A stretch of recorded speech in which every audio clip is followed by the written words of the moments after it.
This morning we have joining us Nnaemeka Obiaraeri. He's a political analyst and investment banker. Good morning, sir.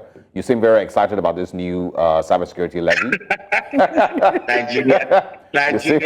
Nigeria is a center of opportunities. You seem very excited. You look like you want to go and pay cash this morning. Honestly, it's like I am torn between being angry and being bemused. And do you know, and that National Assembly sat down to pass this law shows you how insensitive, how wicked, how irrational these guys are. When people say I use the word political banditry to qualify our political office holders, it's not far from it. What does a bandit do? A bandit waits for you to gather and then they strike. In fact, this one has the tint of the Robin Hood banditry. They tax you, they take from you, they sell crude oil on your behalf, they collect customs remittances, they share and they loot 60%, and then they will give chance of 40% sprinkle across the 217 billion people, and life goes on. Now, you see, the problem we have here is Nigeria susceptible to cyber crimes? Yes, but how many of our public utilities is vulnerable to cyber security attacks? Countries like the US, the UK, and Germany, where most of all their utilities are digitized, they have nuclear equipment, nuclear power. Most of the public utilities in the US are digitized. They are not charging cybercrime levies. In Nigeria, even the ministries, even the NSAs of it, Yahoo Mail or even Gmail, if you check very, very well in their correspondences, we don't even have public utility across Nigeria. We don't even have nuclear arsenal. Most of our activities in the ministries, department, it is analog.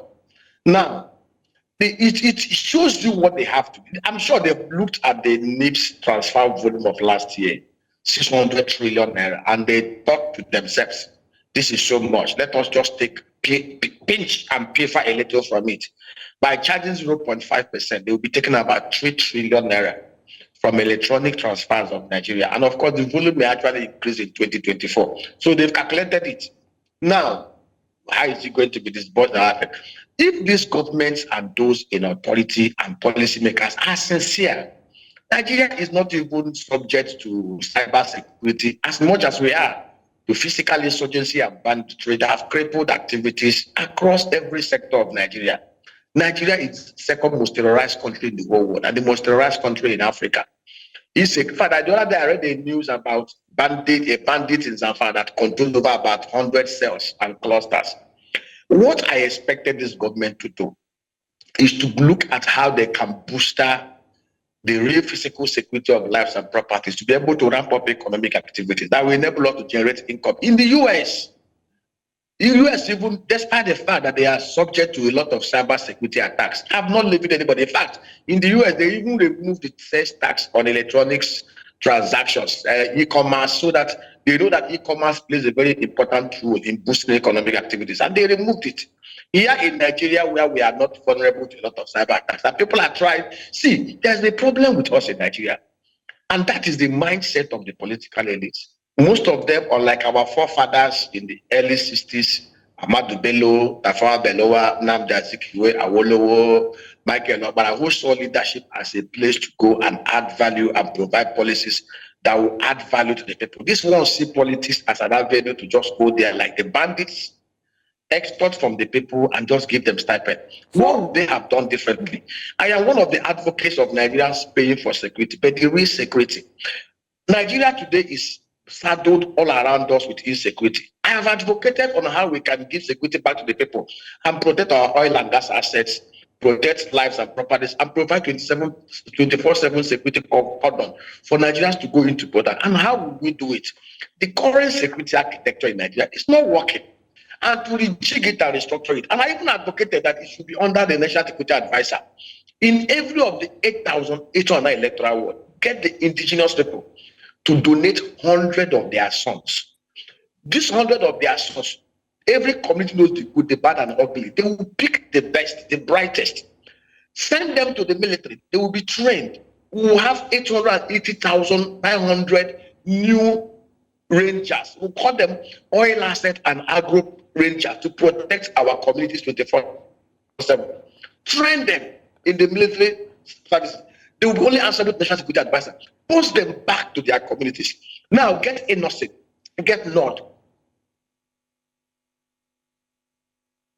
Mr. Obiaraeri, we seem to have lost your... Okay, go ahead. No, can you hear me? Yes, please go ahead.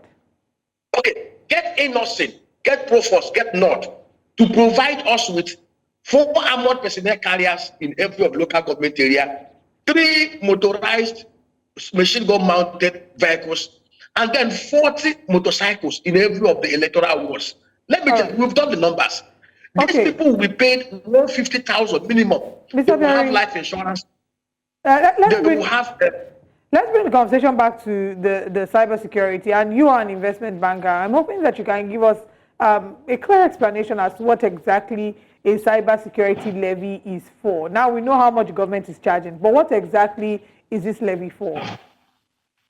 Only Nigeria is not even among, if we have 193 countries in the whole world, Nigeria is not even among the 90% or 99% countries that are subject to cybersecurity attacks.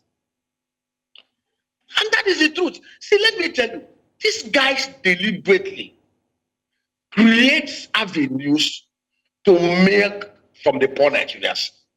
Nigeria, even at our present analog level, should be thinking uppermost in our mind how to provide 24/7 physical security cover and protection of lives and properties. And I was providing solutions before you interrupted me. Like I said, when you have these soldiers trained and properly equipped with AK-47, only we've done the numbers. To set up this outfit will take about $3.5 billion. Their recurrent expenditure annually is about $1.6 billion.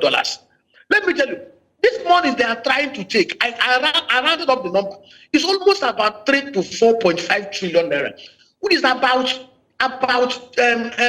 to 3.5 billion dollars.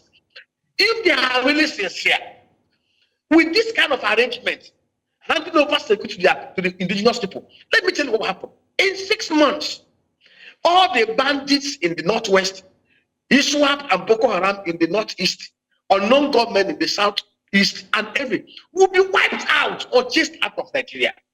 When you now provide real security in Nigeria, Nigerians can now go out there, produce goods and services. Nigeria is a country that is so gifted by God with all the factors of production in place to produce and export nothing less than $365 billion worth of goods and services, even after meeting our domestic consumption. Mr. Obiaraeri, you know, I mean, there's also a lot of other things that need to be added if we need to also fix internal security. There's the customs aspect, you know, there's the proliferation of arms, you know, aspect. I mean, those are all separate conversations, you know, but I want, you know, what your thoughts on, you know, there's arguments that this is not new. The cybersecurity levy is not new. It's in the CBN Act, or Cybersecurity Act of 2015, I believe. It just wasn't implemented, and it's just now that the CBN is choosing to implement it. And then, of course, the defense, you know, that it is meant to help, you know, fund the training of cybersecurity experts in Nigeria. Is that a good enough defense, you know, for, you know, imposing 0.5%?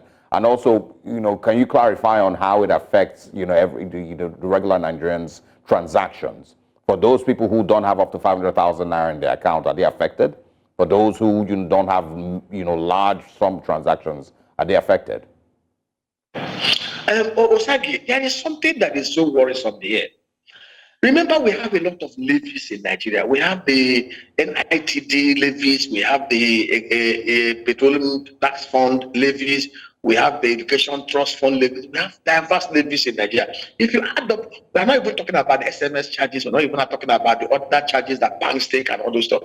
When you add up all this, we're talking about almost about 3% of levies taken from Nigerians. All these things affect cost of production, affect living standards. See, all over the world, governments and operators of governments are supposed to be creative thinkers. The role of government is not to tax and loot. The role of government is to provide policies, programs, actions, and pronouncements that will ease productivity, that will put every Nigerian to active, productive work. When Mr. President talked about growing our GDP to $1 trillion, I was one of those that believed that we can actually grow our GDP to $1 trillion within 5 years. I did the numbers. All we just need to do is to put the right person in place, put the security measures in place, stop the leakages and the thievery, stop the opacity and the manipulation across every sectors of Nigeria, and Nigeria will be up there. Before 1966, we were ahead of Indonesia, Malaysia, Singapore, South Korea, China, and most of these Asian tigers are ahead of us. We had prospects. It was already predicted that Nigeria will compete with like of the US and the Soviet Socialist Republic. Here we are today, being ranked alongside Afghanistan, Yemen, and all those countries that are already highly indebted in impoverished countries because of one single problem: paucity of honest, patriotic, creative thinking, and sincere leadership. Yes, it has been there in the act. What even stopped them from even removing it from that act? Yeah. This does not make sense. I think what they do, see, Osage, the mindset, and it's a very dangerous thing. I'm old enough, I've been in this economy, I'm 50 plus. What I have discovered, looking at, I'm a researching professional, is that 99% of the political elites, they have this mindset. They see political office as a way to play games, create avenues to extort from the people, loot and share 60%, and then use 40% like Robin Hood to just take all the people. It is not right. This was not the spirit and the letter and the context of governance that we saw even most recently with Latif Jokonde and Simon Bakwe. We need to ask ourselves this question.